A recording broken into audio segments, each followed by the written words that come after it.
नमस्कार दोस्तों, superfast series में आपका स्वागत है। तो चलिए आज हम आप लोग के लिए हिंदी का महा मैराथन लेकर आ गए हैं, वो भी चैप्टर वाइज, ठीक है। और क्योंकि आप लोग का बहुत दिन से मांग था कि सर हिंदी का भी वीडियो दीजिए, देखिए हमको खुद आप लोग के लिए परवाह है कि हम ज़्यादा से ज़्यादा चीज़ पढ़ा दें, ज़्यादा से ज़्यादा चीज़ दे पाएँ।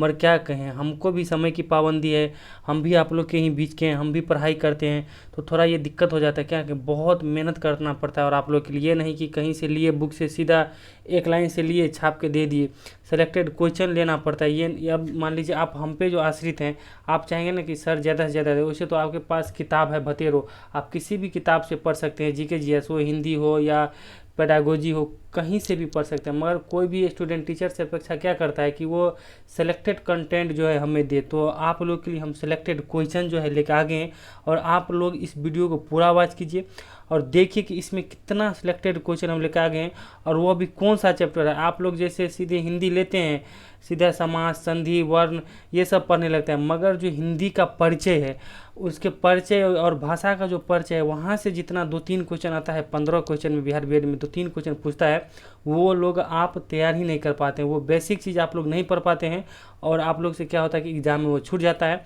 तो देखिए वह जो है प्रॉब्लम हम सॉल्व करने के लिए यह वीडियो लेके आ गए हैं, और आप लोग का अब क्वेश्चन नहीं छूटेगा, और पूरा जितना भी हम इसमें बता रहे हैं आप पूरा सीधे रट जाइएगा, याद कर जाइएगा, जैसे हो घोर के पीना हो घोर के पी जाइएगा, मगर आप लोग को हर एक क्वेश्चन इसमें से याद रहना चाहिए। तो चलिए इस टेस्ट सीरीज की शुरुआत करते हैं, और जो लोग हमें सपोर्ट करना चाहते हैं, आप लोग इस वीडियो को लाइक करके आप हमें सपोर्ट कर सकते हैं। यदि आप लोग इस वीडियो को ज़्यादा से ज़्यादा लाइक करेंगे तो हमारा ज़्यादा मनोबल बढ़ेगा, और फिर हम आगे इस तरह की हिंदी का वीडियो लेके आएंगे। तो चलिए इस टेस्ट सीरीज की शुरुआत करते हैं। तो पहला क्वेश्चन है कि हिंदी दिवस कब मनाया जाता है। तो ऑप्शन में 8 अक्टूबर, 7 अप्रैल, 14 दिसंबर, 14 सितंबर। तो देखिए हिंदी दिवस जो है 14 सितंबर को मनाया जाता है। अब अगला क्वेश्चन है कि तुलसीदास का जन्म कब हुआ था। तो ऑप्शन में 1520, 1554, 1780, 1200। तो देखिए तुलसीदास का जन्म जो है कब हुआ था, 1554 यानी ईस्वी में हुआ था, ठीक। अब अगला क्वेश्चन देखते हैं कि हिंदी की उत्पत्ति किस अपभ्रंश से हुई है। तो ऑप्शन में मगधी अपभ्रंश, शौरसेनी अपभ्रंश, अर्धमगधी अपभ्रंश और नागर अपभ्रंश। तो देखिए हिंदी की उत्पत्ति जो है शौरसेनी अपभ्रंश से हुआ है। अब अगला क्वेश्चन देखते हैं, अगला क्या क्वेश्चन है। अगला क्वेश्चन है कि निम्न में कौन राष्ट्र कवि है। तो ऑप्शन में हरिवंश राय, सुमित्रानंदन पंत, मैथिली शरण गुप्त, रामधारी सिंह दिनकर। तो देखिए निम्न में कौन राष्ट्र कवि है, तो रामधारी सिंह दिनकर जो है राष्ट्र कवि है। अब अगला क्वेश्चन है कि हिंदी किस परिवार की भाषा है। तो ऑप्शन में सामी, भारोपीय, तुरानी, पापुई। तो देखिए हिंदी जो है भारोपीय परिवार की भाषा है, ठीक। अब अगला क्वेश्चन है कि हिंदी का प्राचीनतम रूप कहाँ मिलता है। तो ऑप्शन में ऋग्वेद में, सामवेद में, यजुर्वेद में, अथर्ववेद में। तो देखिए हिंदी का प्राचीनतम रूप जो है ऋग्वेद में मिलता है, ठीक। अब अगला क्वेश्चन देखते हैं, हिंदी का पहला समाचार पत्र है। तो ऑप्शन में बगदूत, उदंत मार्तंड, लोकमित्र, प्रजाहित। तो देखिए हिंदी का जो है पहला समाचार पत्र कौन है, उदंत मार्तंड है। अब अगला क्वेश्चन है कि संसार का सबसे बड़ा महाकाव्य है। तो ऑप्शन में रामायण, महाभारत, गीतांजलि, कोई नहीं। तो देखिए संसार का सबसे बड़ा महाकाव्य कौन है, महाभारत है। और महाभारत की रचना किसने किया है, वेद व्यास ने किया है। और रामायण की रचना किसने किया, वाल्मीकि ने किया है, ठीक। अब चलिए अगला क्वेश्चन देखते हैं, निम्न में से कृत्रिम हिंदी किसे कहा जाता है। तो ऑप्शन में रेख्ता, हिंदवी, बांगरू, दरद। तो देखिए कृत्रिम हिंदी जो है रेख्ता को कहा जाता है। अब अगला क्वेश्चन है कि रामचरितमानस के लेखक कौन है। तो ऑप्शन में है तुलसीदास, कबीरदास, वाल्मीकि, वेदव्यास। तो देखिए रामचरितमानस के लेखक जो है तुलसीदास है, क्योंकि देखिए यह जो है हम बिहार बीएड जी के टेस्ट सीरीज में हम कई बार बता चुके हैं। और जो लोग अभी हमारे चैनल पर नहीं, आप प्ले लिस्ट में जाइए, जीके जीएस टेस्ट सीरीज का लगभग 6 से 7 वीडियो अभी तक हम दे चुके हैं। उसके बाद तहलका सीरीज का जीके जीएस के 20 से 22 सेट दिए, आप लोग जाके देखिए। अगर वो आप कवर कर लीजिए, सिर्फ क्या 10 से 15 मिनट का वीडियो, आप अगर 5 घंटा आप दीजिए ना, सभी वीडियो को आप देख लीजिएगा सिर्फ 5 घंटा में, और 5 घंटा में आपका जीके का तैयारी हो जाएगा 60 से 70%। तो चलिए अब अगला क्वेश्चन देखते हैं, संसार की भाषाओं में हिंदी का कौन स्थान है। तो ऑप्शन में पहला, दूसरा, तीसरा, चौथा। तो देखिए संसार की भाषाओं में जो हिंदी का कौन सा स्थान है, तो तीसरा स्थान है हिंदी का, ठीक। अब अगला क्वेश्चन है कि भारत में हिंदी को आप किस वर्ग में रखेंगे। तो ऑप्शन में राजभाषा, राष्ट्रभाषा, विभाषा, तकनीकी भाषा। तो देखिए भारत में जो हिंदी को हम राष्ट्रभाषा में रखेंगे, क्योंकि देखिए महात्मा गांधी का भी सपना था कि हिंदी जो है राष्ट्रभाषा हो। अब अगला क्वेश्चन है कि आधुनिक युग की मीरा किसे कहा जाता है? तो ऑप्शन में सरोजिनी नायडू, महादेवी वर्मा, आशापूर्णा देवी, निर्मला देवी। तो देखिए आधुनिक युग की मीरा जो है महादेवी वर्मा को कहा जाता है। अब अगला क्वेश्चन है कि किसके बचपन का नाम राम बोला था? राम बोला। तो देखिए ऑप्शन में तुलसीदास, सूरदास, कबीरदास, बीरबल। तो देखिए तुलसीदास के बचपन का नाम क्या था? राम बोला था। ठीक है।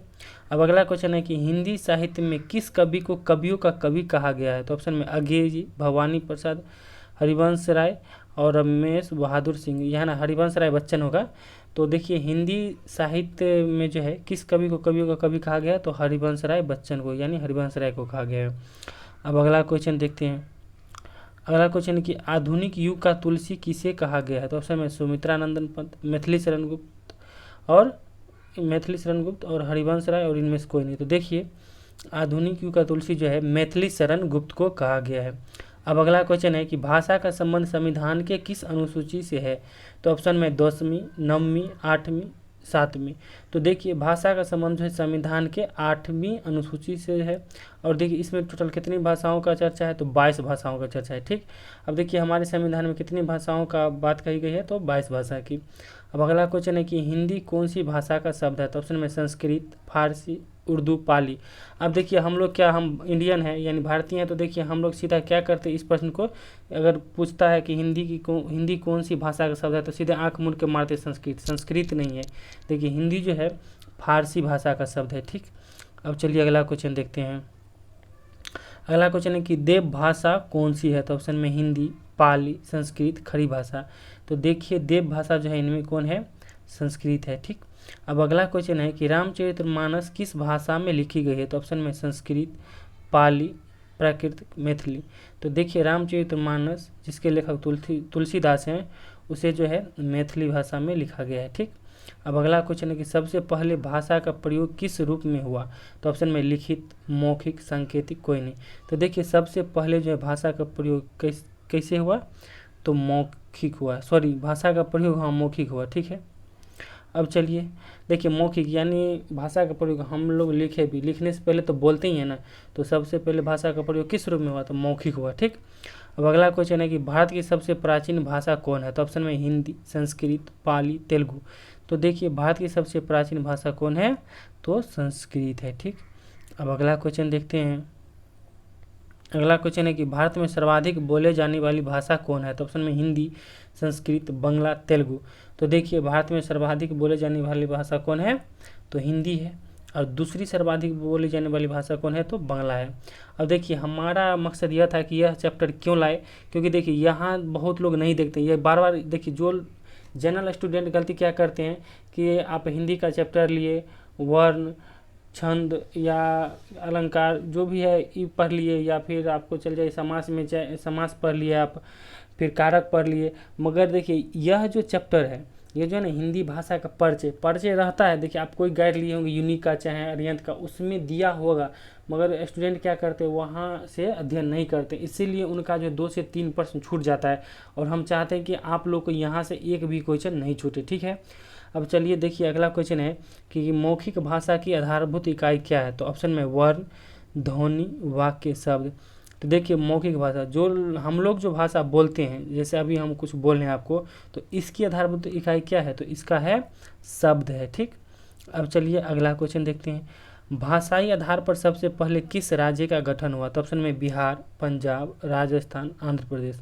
तो देखिए भाषाई आधार पर सबसे पहले जो है किस राज्य का गठन हुआ? तो आंध्र प्रदेश का गठन हुआ था। अब अगला क्वेश्चन है कि राजभाषा आयोग का गठन कब हुआ था? तो ऑप्शन में 1953, 1955, 1956, 1960। तो देखिए राजभाषा आयोग का गठन जो है 1955 में हुआ था। और 1955 में गठन होने के बाद 1956 में जो है आंध्र प्रदेश एक भाषा आधार पर गठित पहला राज्य बना था। चलिए अगला क्वेश्चन देखते हैं। अगला क्वेश्चन है कि वर्तमान में 8वीं अनुसूची में कितनी भाषा है? तो ऑप्शन में 12, 16, 18, 22। तो देखिए वर्तमान में जो है 8वीं अनुसूची में टोटल 22 भाषा है। ठीक।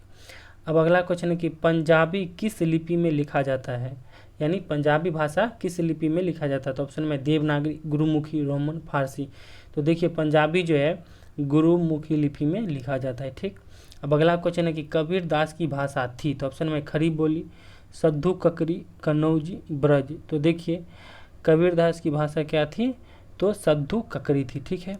अब अगला क्वेश्चन है कि ब्रज भाषा का विकास किससे हुआ है, तो ऑप्शन में उपनागर, मगधी, शौरसेनी, भोजपुरी। तो देखिए ब्रज भाषा के विकास जो है शौरसेनी से हुआ है। चलिए अब अगला क्वेश्चन देखते हैं।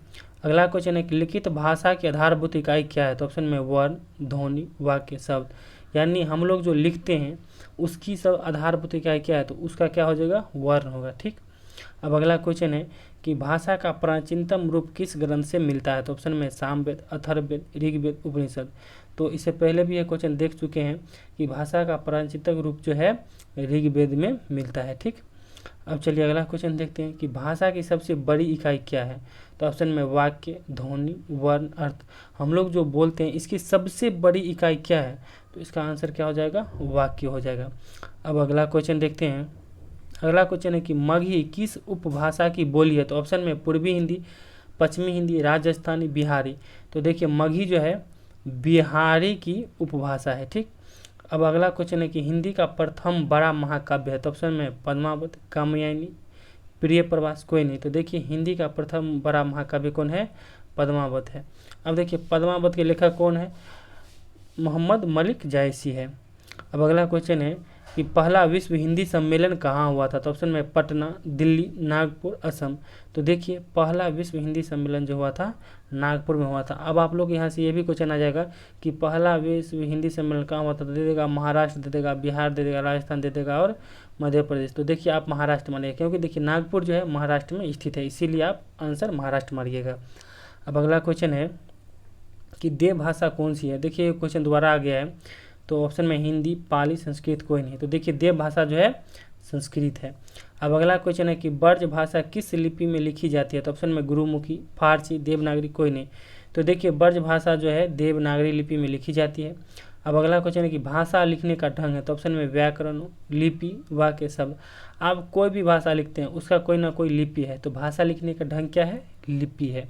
अब अगला क्वेश्चन है कि भाषा की उत्पत्ति किस धातु से हुई है, तो ऑप्शन में भाषा, भाष। देखिए इधर जो है ना मूर्धन्य के नीचे हम हलंत लगा हुआ है, ठीक।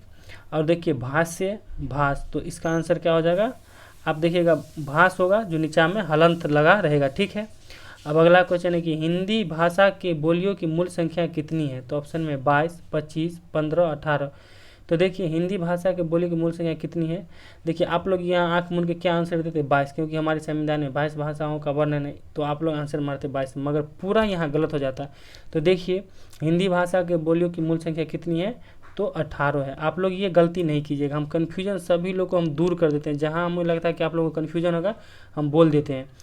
अब देखिए आप लोग को बता दें कि अभी तो आज ये टाइप किए, आज हमें बहुत सारा काम था, दिन भर काम किए हैं कुछ, फिर हम आए हैं, तब आप लोग को ये हिंदी का टाइप करके अभी ये वीडियो बना के दिए है। और देखिए अब आज ही रात के 9 बजे तक जो है हम आप लोगों को जीके जीएस का टेस्ट सीरीज हर हाल में देंगे, और देखते हैं कि कितना रेगुलर स्टूडेंट है। और आप लोग इंतज़ार रखिएगा, और हम वीडियो देंगे 9 बजे, और आप लोग उस वीडियो को जरूर देखिएगा। और आप लोग को एक काम दे देते हैं कि यह वीडियो देखने के बाद आप लोग क्या कीजिए कि आप लोग के पास जो भी गाइड है या जो भी बुक है उसमें जितना भी मान लीजिए 5 से 6 चैप्टर है टीचिंग एप्टीट्यूड का, सभी का ऑब्जेक्टिव जो है 400 से 500 का, 4 से 5 घंटे में आप लोग पढ़ जाइए। सीधे क्या अभी पढ़ना है, बार बार देखना है, हमको कुछ याद नहीं करना है, एक ही चीज़ को बार बार देखना है। तो आप लोग को होमवर्क रहा कि आप लोग जो है टीचिंग एप्टीट्यूड का सभी ऑब्जेक्टिव क्वेश्चन आप लोग के पास जितना है आप लोग जरूर पढ़ लेंगे, ठीक है। अब चलिए अगला क्वेश्चन है कि हिंदी के उपभाषाओं की संख्या कितनी है, तो ऑप्शन में 5, 10, 15, 12। तो देखिए हिंदी के उपभाषाओं की संख्या कितनी है, 5 है। अब अगला क्वेश्चन है कि कौन सी भाषा मानक भाषा नहीं मानी जाती है, तो ऑप्शन है मैथिली, हिंदी, अवधी, उर्दू। तो देखिए अब आप कैसे जानिए कि कौन मानक भाषा है कौन नहीं है। तो देखिए जितने भाषाओं का संविधान में मान्यता मिला है वो मानक भाषा है, और जिसे मान्यता नहीं मिला है वो मानक भाषा नहीं है, ठीक। तो देखिए मैथिली को भी मिला है संविधान में मान्यता, हिंदी को भी मिला है, उर्दू को भी मिला है, मगर अवधी को नहीं मिला है। तो इसका आंसर क्या हो जाएगा, मानक भाषा नहीं है तो अवधी होगा, ठीक। अब अगला क्वेश्चन देखते हैं। अगला क्वेश्चन है कि खड़ी बोली निम्न में से कहाँ बोली जाती है, तो ऑप्शन में झांसी, कानपुर, मेरठ, इलाहाबाद। तो देखिए खड़ी बोली जो है उत्तर प्रदेश के मेरठ में बोली जाती है, ठीक। और आप लोग को बताते हैं कि आप लोग हम 9 बजे तक वीडियो अपलोड करेंगे और सभी लोग एक्टिव रह के इस वीडियो को आप लोग देखिए, क्योंकि देखिए हम चाहेंगे तो आज नहीं भी देख सकते हैं, क्योंकि हमारा आज देखिए उतना मन नहीं कर रहा है, एक तो थके हुए हैं, फिर भी आप लोग के लिए चाहते हैं कि नहीं हम रुकेंगे नहीं, बस आप लोग के लिए खूब मेहनत करेंगे और आप लोग भी मेहनत कीजिए और इंतज़ार कीजिए 9 बजे तक का।